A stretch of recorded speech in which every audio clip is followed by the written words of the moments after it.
kedua, anak-anakku sebentar mampu mengidentifikasi masalah sehari-hari dan memecahnya menjadi bagian yang terkecil. Yang ketiga, menyusun langkah-langkah untuk menyelesaikan masalah tersebut. Baik, sampai sini pertanyaan untuk anak-anakku. Hari ini, siapa yang pernah mengalami masalah hari ini? Masalah yang pernah dihadapi? Terlambat ke sekolah. Kenapa bisa terlambat? Lambat bangun. Nah, apa lagi? Lambat tidur. Yang lain apa lagi? Yang lainnya, masalah apa yang kalian hadapi hari ini sebelum berangkat ke sekolah tadi? Ya, ini dia. Kemacetan di jalan. Kenapa bisa kemacetan?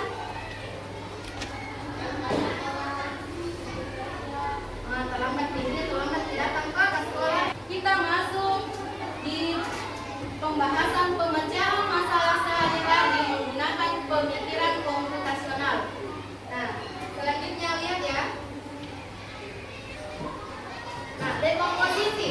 Dekomposisi itu adalah proses memecah masalah besar menjadi bagian-bagian kecil agar lebih mudah dipahami dan diselesaikan. Jadi di sini dekomposisi itu adalah memecahkan suatu masalah yang besar menjadi kecil.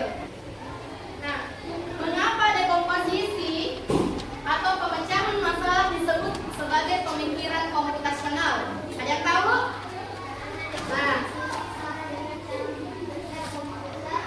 Nah, betul sekali. Karena dekomposisi itu cara kerjanya sama dengan cara kerja komputer dalam menyelesaikan masalah. Nah, jadi dekomposisi cara kerjanya sama dengan komputer dalam menyelesaikan masalah. Yang pertama, dia terstruktur. Yang kedua, dia bersifat logis atau masuk akal. Yang ketiga, memiliki algoritma. Apa itu algoritma? Dia memiliki langkah awal dan langkah sampai langkah akhir. Nah, selanjutnya Ibu akan menjelaskan apa sih itu terstruktur, logis, dan algoritma. Nah, kita lihat di depan. Struktur adalah susunan langkah sistematis dan urutan. Jadi dia akan berurut mulai dari atas terstruktur. Ada permasalahan, ada yang bisa kita selesaikan sampai selesai. Kemudian logis. Apa sih itu logis? Nah, logis itu adalah instruksi bersifat yang masuk akal, yang sifatnya konsisten dan tidak ambigu. Berarti kalau di sini logis, dia itu masuk akal sih, masuk akal cara kerjanya. Selanjutnya ketiga, algoritma. Algoritma adalah prosedur atau urutan langkah-langkah yang terstruktur dan logis dirancang untuk menyelesaikan suatu permasalahan tertentu. Baik, di sini yang melengkapi dekomposisi adalah struktur, logis, dan algoritma. Nah, di sini algoritma sangat berperan penting karena di sini algoritma ternyata dia mampu di sini algoritma artinya menyelesaikan langkah-langkah mulai dari langkah awal sampai dia menyelesaikan suatu masalah sampai akhir. Selanjutnya, mengapa kita harus belajar memecahkan suatu masalah dalam pemikiran komputasional? Karena yang pertama adalah supaya membantu kita untuk berpikir teratur. Jadi di sini kita dibantu dan diingatkan untuk berpikir teratur. Misalnya mulai dari A, B, C sampai Z. Jadi kita di sini tidak memecahkan masalah mulai dari C, mulai dari A, mulai dari Z, mulai dari P. Jadi di sini teratur. Nah, kenapa lagi? Supaya membantu kita mengambil keputusan yang lebih baik. Yang ketiga, mengapa? Supaya membantu kita lebih mandiri. Selanjutnya, nah di sini Ibu akan menampilkan bagaimana sih contoh-contoh dekomposisi tersebut, dekomposisi komputasional. Yang pertama, contohnya ya, masalah yang kita angkat dulu. Apa masalah yang kita angkat? Yang pertama itu mengerjakan PR. Bagaimana langkah-langkah kita mengerjakan PR?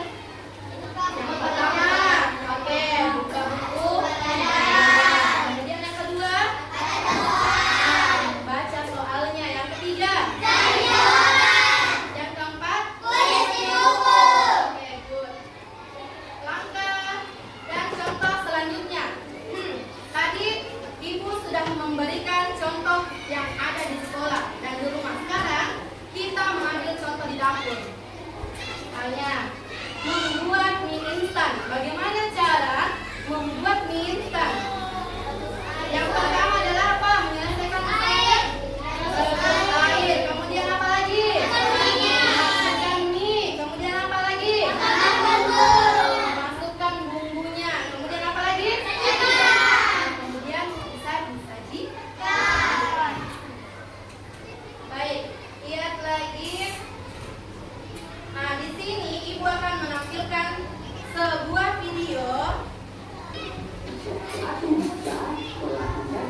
Baiklah, kalau begitu, kamu tidak apa-apa sendirian di rumah.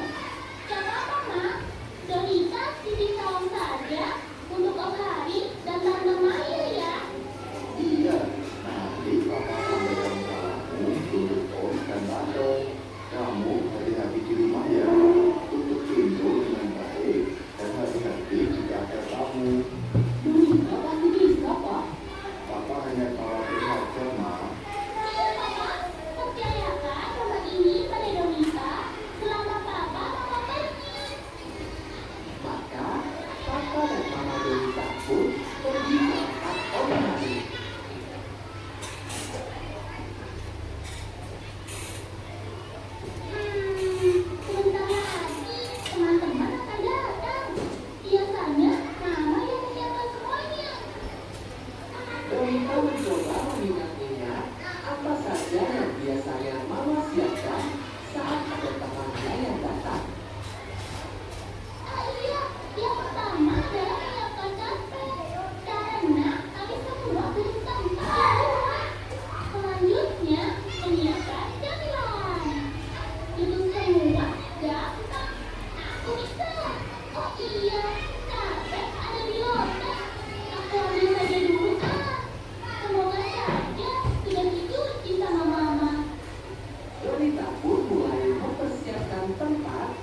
Oke, tepuk tangan dulu buat kelompok 2.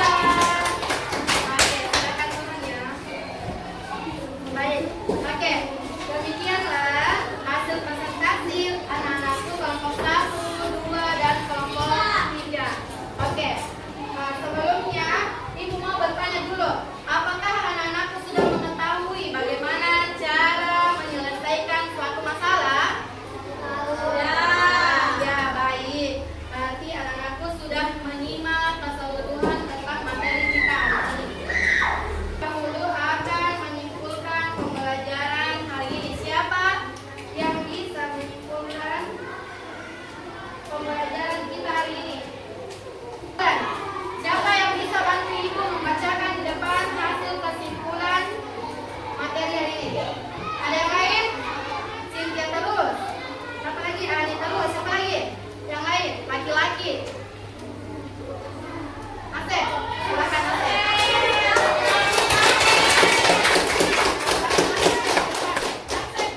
Bantu Ibu untuk membacakan kesimpulan dari materi kita hari ini.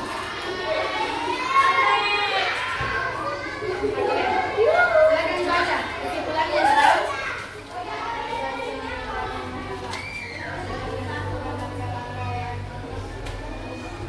cermati. Soalnya tepuk tangan untuk Asep. Oke guys, kesimpulan pada pembahasan kita hari ini adalah kita mampu memecahkan masalah dengan menentukan langkah-langkah yang baik. Oke, selanjutnya. Nah, sebelum kita mengakhiri pertemuan kita hari ini, Ibu akan merefleksi, memberikan kalian pertanyaan bagaimana perasaan kalian setelah mempelajari tentang dekomposisi hari ini.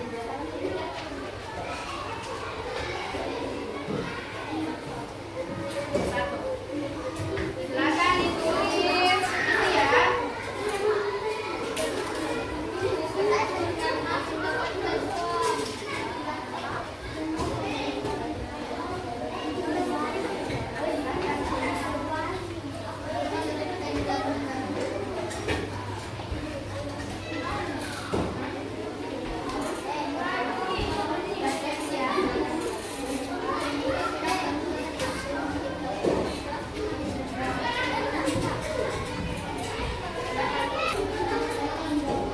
Kalau sudah selesai, bisa dikumpul ya.